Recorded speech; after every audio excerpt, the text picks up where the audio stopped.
Bem, pessoal, como vocês estão? A gente vai dar sequência à NR4, certo?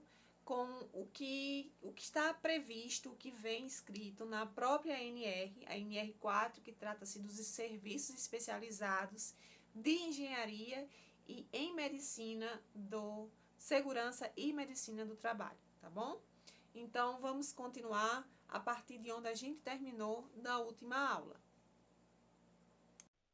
Bem, a gente tem aí, nesse item aí, 4.6 e 4.7, refere-se, na verdade, a obrigatoriedade desse profissional estarem qualificados dentro do que se pede no subíndice 4.4.1 da XNR. Então, na sequência, a gente traz aí o item 4.8, que refere-se ao técnico de segurança do trabalho e auxiliar de enfermagem, né? Deverão dedicar-se 8 horas por dia para as atividades do SEB. Então, eles não têm, na verdade, tempo aí de parcial. Eles ligados a um tempo aí de dedicar-se por 8 horas por dia para as suas atividades no SESM. E, portanto, eles são funcionários da empresa e eles têm, sim, uma carga horária, aquela que é recomendada pela legislação trabalhista. Então, o item 4.9, ele já trata sobre o engenheiro de segurança do trabalho, o médico do trabalho e o enfermeiro do trabalho. Deverão se dedicar-se no mínimo 3 horas. Olha só, agora a gente fala no mínimo 3 horas, quando for o tempo parcial, e 6 horas, quando o tempo for integral. Essas 6 horas por dia, certo? Para as atividades do SESM, conforme está descrito lá no quadro 2, respeitando a legislação pertinente em vigor. E, olha só, relativamente, certo? Isso aqui tem que ser observado, relativamente ao médico do trabalho para cumprimento das atividades especializados em engenharia de segurança e medicina do trabalho, em tempo integral, a empresa poderá contratar mais de um profissional, que cada um, no mínimo, tenham 3 horas de trabalho, se necessário, a somatória das atividades diárias trabalhadas por todos sejam de, no mínimo, 6 horas. Portanto, pode ter um médico ou 2 médicos que possam executar um turno, certo? Que é bastante comum, por exemplo, no acidente que ocorreu em Brumadinho, que tinha uma médica do trabalho, ela era de tempo integral, não sei se eram 3 ou 6 horas, mas estavam presentes, então era de tempo integral. E no dia do ocorrido, ela, infelizmente, veio a óbito. Item 4.11 ficará por conta exclusiva do empregador todo o ano. Todo o ano decorrente da instalação e manutenção dos SESMIT. Portanto, todo o escritório, toda organização é uma obra do empregador. No item 4.10, diz que ao profissional especializado em segurança e em medicina do trabalho é vedado, professora, o exercício de outras atividades na empresa durante o horário de sua atuação.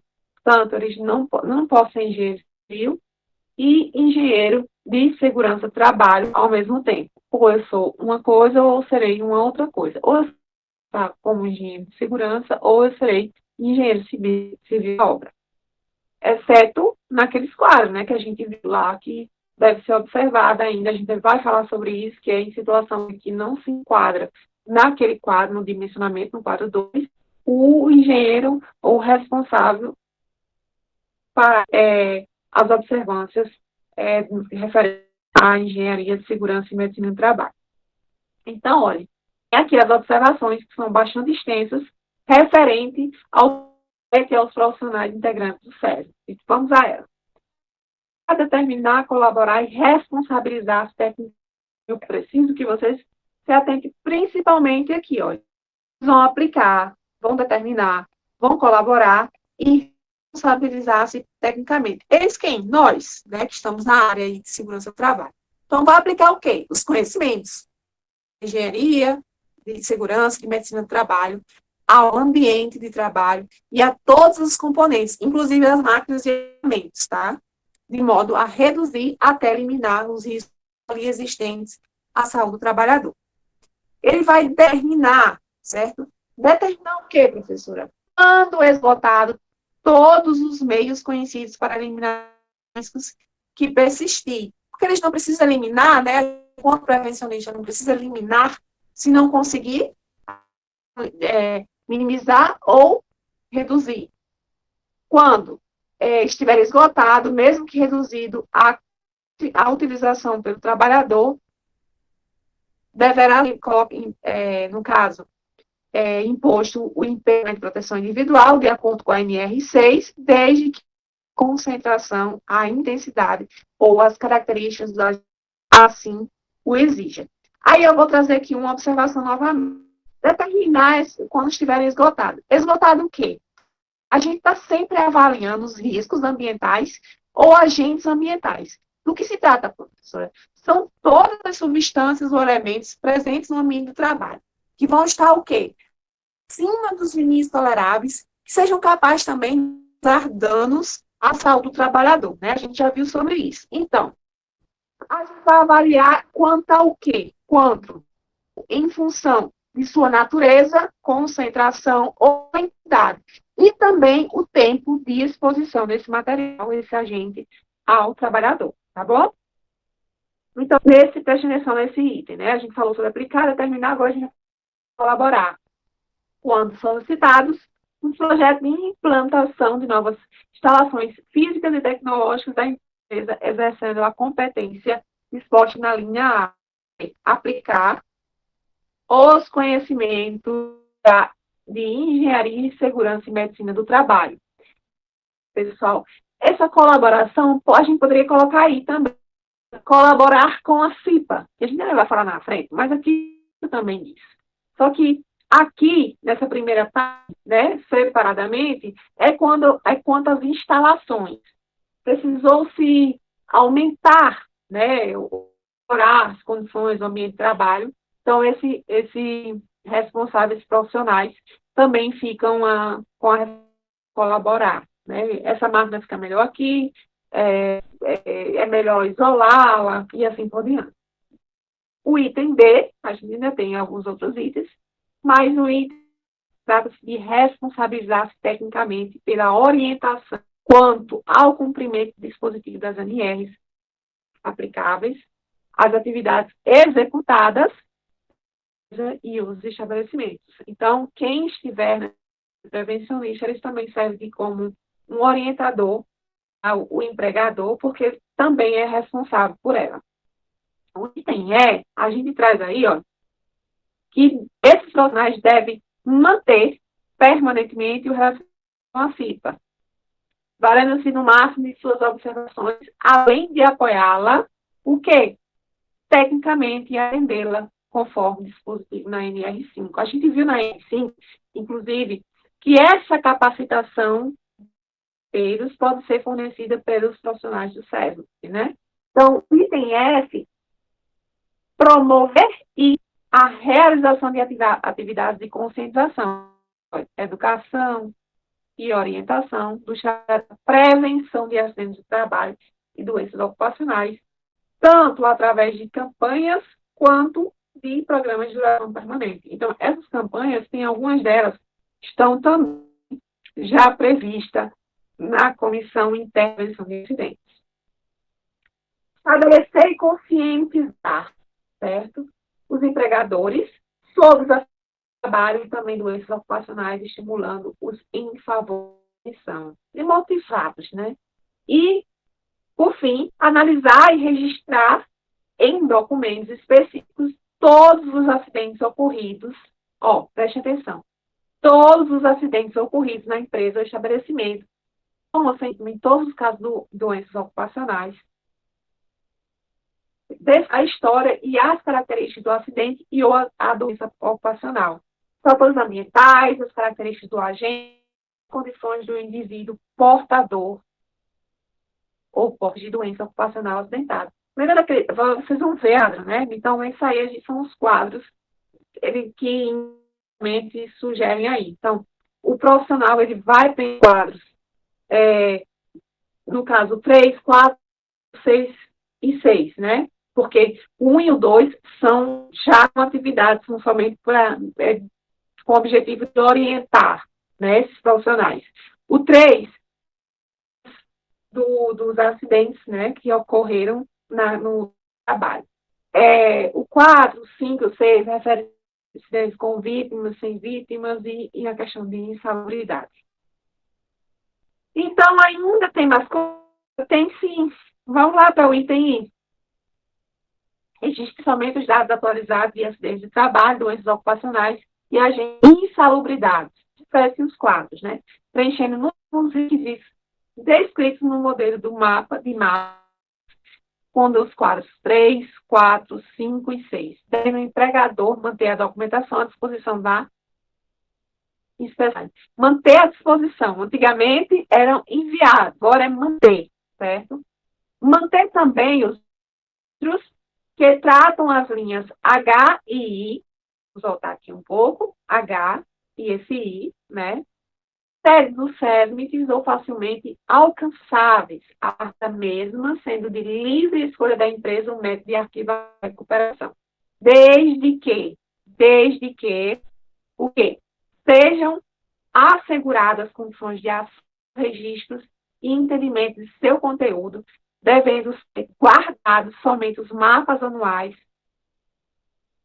correspondentes às linhas H e I, período não inferior a 5 anos, portanto, até 5 anos, né? Não inferior, ou então, 5 anos. As atividades dos profissionais integrantes do SESMIT são essencialmente prevencionistas, não seja vedado o atendimento de emergência. Então, esse trato é mais de informação, acompanhamento, manutenção de documentos, técnico, a não ser, né, não sendo vedada como se fosse uma emergência, obviamente, até pelo próprio código de ética. Então, quando se tornar necessário um tipo de emergência. Entretanto, a elaboração de planos de controle de efeitos de catástrofes, disponibilidade de meios que visem ao combate a incêndio, ao salvamento e de imediata atenção à vítima, desde ou de qualquer outro tipo de acidente que estão incluídos em suas atividades. Aí a gente chega aqui que os serviços, esses serviços da Engenharia de Segurança e Medicina do Trabalho, ter entrosamento, né? Entrosamento permanente com a CIPA. Por quê? Eles têm que ter uma relação, né? Uma relação com a CIPA. Uma relação direta com os cipeiros. Dela, valendo-se como agente multiplicador e deverão estudar suas e solicitações propondo soluções corretivas, conforme disposto no item 4.14 da NR5. Os serviços, eles também deverão manter entrosamento com a CIPA, dela valendo-se como agente, como a gente já mencionou. Então, essas empresas cujo estado não se enquadra no quadro 2, anexo desta NR, poderão dar assistência, aí precisa de destaque, assistência na área de segurança e medicina do trabalho a seus empregados através de séries comuns, organizados pelo sindicato ou associação da categoria econômica correspondente ou pelas próprias empresas interessadas. No item 4.14.1 diz o quê? A manutenção desses SESMITs, que são, na verdade, esses SESMITs nomeados SESMITs comuns, deverão ser feitas pelas empresas usuárias que participarão das despesas em proporção ao número de empregados de cada uma. Já no item 4.14.2, diz que os serviços dessa NR, deste item aqui, serviços comuns, deverão ser dimensionados do somatório dos empregados das empresas participantes dos quadros 1 e 2. Na sequência, tem muita coisa ainda a discutir, mas, resumidamente, diz que o quê? Que essas com atividades econômicas localizadas no mesmo municípios ou em municípios limítrofes, estabelecidos devem constituir SESB comum, certo? Deve constituir SESB comum para o sindicato patronal, como a gente já disse. Esse SESB comum pode ser entendido como estendido à empresa, não estabelecimentos no quadro 2, desde que atendidos aos demais requisitos. E o dimensionamento do SESB está organizado no item 4.14.3, deve considerar o somatório dos trabalhadores assistidos. Sempre deve se considerar, né, esse somatório aqui dos trabalhadores. Deve também o quê? No caso previsto desse item 4.14.3, este aqui, que é o constituir um SESB comum, o número de empregados assistido pelo SESB comum não integra a base de cálculo do SESB. Então, se ele tiver 100 funcionários, eles 5 funcionários terão 100 funcionários, porque esses são assistência à empresa e não são do quadro de empregados da própria empresa. O SESB, conforme o item 4.14.3, deve ter seu funcionamento avaliado semestralmente, certo? Funcionamento avaliado semestralmente por uma comissão composta de representantes da empresa, de trabalhadores, da Delegacia Regional do Trabalho, forma e periodicidade prevista na Convênio de Acordo Coletivo do Trabalho. Assim, essas empresas, né, que devem suas atividades em um mesmo polo industrial, comercial, pode constituir o SESB comum, organizado pelas próprias empresas interessadas, desde que previsto nessas convenções. O dimensionamento do SESB comum organizado na forma do subitem 4.14, ou seja, nesse item aqui, deve considerar o somatório dos trabalhadores assistidos e da atividade econômica, portanto, 4.2, certo? E, no caso previsto 4 desse ainda aqui, tem que o número de empregados que são assistidos pelo SESB comum não se integra de cálculo e mencionamento, a gente já falou sobre isso. Aí tem que o SESB deve ser organizado, deve ter um funcionamento avaliado semestralmente, a gente já falou, aqui na verdade a gente repetiu, só para trazer esse último que não foi feito a observância, se repete de uma forma, mas com outros referente à periodicidade, né? O item 4.15, por exemplo, diz que as empresas referidas poderão optar de instituição oficial também, né? Em 4.16.1, merece maior destaque, né, nessa lista aí, diz que o ônus dessa utilização caberá à empresa solicitante. Então, essa empresa contratante ou solicitante, mesmo que esse SESB instituição oficial, deve, ainda assim, o próprio solicitante que fica com o ônus de responsabilidade. Né? Os serviços especializados de que trata esta NR deverão ser registrados no Tribunal do Ministério do Trabalho. E esse registro referido deverá ser requerido pelo órgão regional do Ministério do Trabalho e requerimento deverá conter os seguintes dados. Professora, nome dos profissionais integrantes, número de registro profissionais de Secretaria de Segurança e Medicina do Trabalho, do Ministério do Trabalho, número dos empregados, número de empregados da requerente e o grau de risco das atividades por estabelecimento. Portanto, deve obedecer o quadro 1, quadro 2, né? Quadro 1, quadro 2, referente ao dimensionamento também às atividades, especificação dos turnos do trabalho por estabelecimento e também, por fim, horário de trabalho dos profissionais do SESB. chega já no final, como vocês podem observar, esta NR tem itens, e além do ser sub-item. Então, no item 4.18, os serviços já constituídos deverão ser redimensionados em termos também da empresa que forem redimensionados, e a empresa terá 90 dias de prazo a partir da publicação desta norma para efetuar o redimensionamento e o registro.